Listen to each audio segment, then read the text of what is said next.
ஸ்கூலில் பார்த்தீங்கன்னா எல்லாம் பிராண்டு எல்லாமே ஒரு luxurious life style. Instagram open பண்ணாலே அந்த ரீல்ஸ்லாம் பார்த்தீங்கன்னா அந்த அவங்க யூஸ் பண்ணுற ட்ரெஸ்ஸாக இருக்கட்டும், வேர் பண்ணுற ஜுவல்லரி, பேக்ஸு, எல்லாம் ஹேண்ட்பேக்ஸ், இதுதான் அவங்கள இன்ஃப்ளூயன்ஸ் பண்ணுது. கரெக்டாக அவங்களும் அதே வேணும். அது அது ஸோ அப்போ அது வேணும்னா நம்ம என்ன பண்ணணும்? பேரண்ட்ஸ் வாங்கி தர மாட்டாங்க கண்டிப்பாக.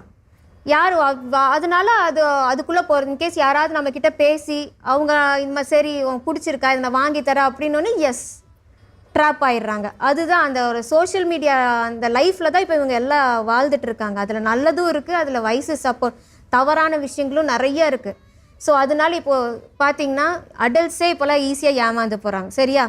ஏதாவது ஒரு லிங்க்கு கிளிக் பண்ணால் டோட்டல் அக்கௌண்ட்டே காலி போயிடுது. 10 lakhs 15 lakhsன்னு கஷ்டப்பட்டு சம்பாதிச்சு வச்ச பணமே போயிடுது.